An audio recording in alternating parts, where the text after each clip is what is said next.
Hi, welcome to my channel. My name is Magnus.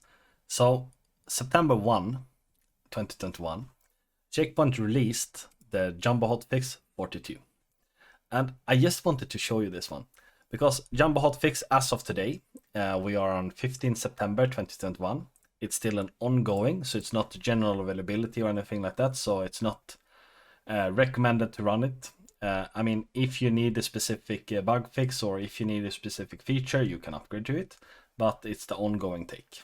And the reason why I wanted to show this is I have never seen a Jumbo hotfix that include this many fixes or this many updates. I mean, if you just check here and scroll down the list here, I mean, I tried to count it and I put it in Excel and I did some filters and so on. And I'm not best in the world on Excel. If you say that you're best in the world in Excel, I don't believe you because there are so many things that you can do in Excel. But never mind. I got it to 248 lines. 248 lines of fixes. Or, I mean, it's include new and update as well. But I mean, 248, that's insane. And I mean, some people think that, yeah, what the hell? Like, why did they release something to be recommended and like default version if it's not done? I mean, you have constant development. Everyone is releasing things before it's 100% ready. If people are going to wait until it's 100% ready, nothing will be released. So you need to reach a certain level when you feel confident to release it, and then after a certain amount of adaptation, you recommend a release.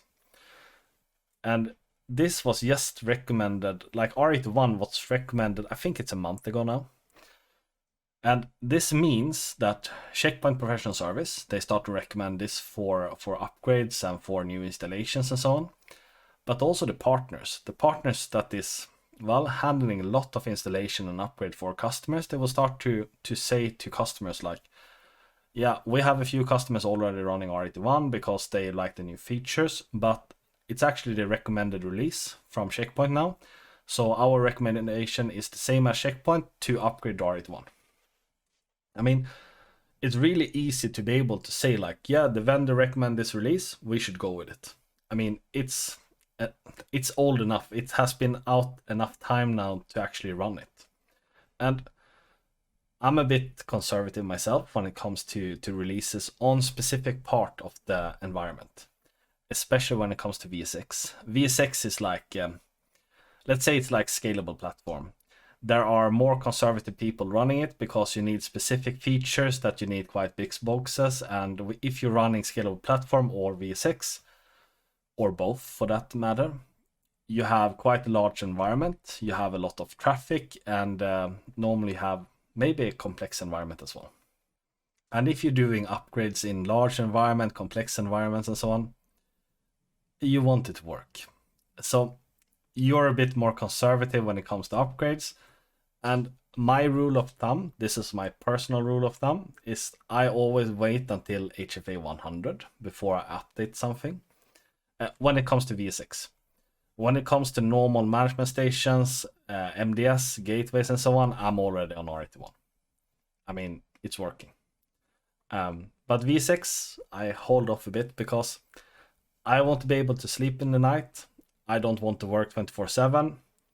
And I want something stable that I know works. So you always upgrade, like, if you have a lab, you upgrade it first. If you have a demo environment or less critical infrastructure, you upgrade that first. And the last thing you update is like the most sensitive, the most, well, the things that will be a shitstorm if it fails. That you upgrade last. Because then you have a proven track record, like this is working in our own environment and now we feel safe to upgrade this. But my point of this, when I see a release like this, I mean, it's 248 lines. This means that enough people has adopted this version. Large customers with a lot of traffic, they starting to use this version. Because Checkpoint can never ever figure out all these issues by themselves. It's impossible. They need to have real world traffic, and not only for new installations. It needs to be upgrades. It needs to be legacy equipment. Maybe stuff that has been installed from R65 or R77 and it's been upgraded multiple times. Because that's environments that maybe you weren't the best when you installed it. Because every time you install something, you learn something. You learn like, yeah, this didn't really work. And then you change it in the new installation. But sometimes you need to live with these choices.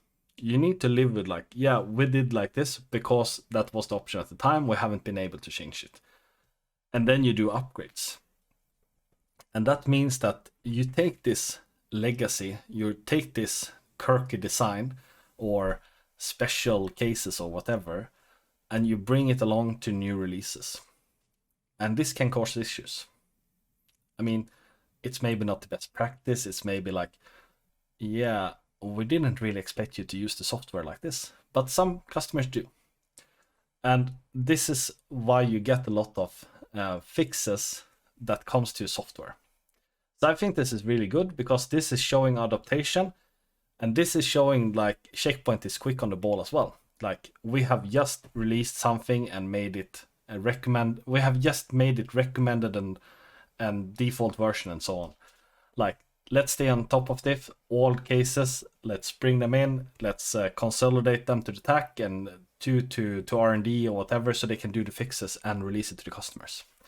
So I think this is really good. I like it. Because normally, it doesn't include this many fixes. Normally, you need to wait quite a lot of HFAs before you see the same amount of fixes. I mean, this includes the same amount of fixes that will come in like 3 or 4 hot fixes. So, I mean, if it would be more normal, maybe this would be HFA100. Now it's HFA42. But when I see this many fixes and this many updates, even if it includes scalable platform, I mean, I'm really considering to upgrade my most sensitive stuff to R81 because I really want the R81 stuff. I just don't want some issues. But I just wanted to show you this, guys, and just check it out. Check out if there is stuff that you think is good, bad, bugs that you have encountered. Apparently it's a lot. And please comment below, like, do you think this is good? Do you think this is bad? Do you think Checkpoint should have waited with release this version or making it recommended? So I think this is it for this video, and I hope you did like it, and see you in the next one. Take care.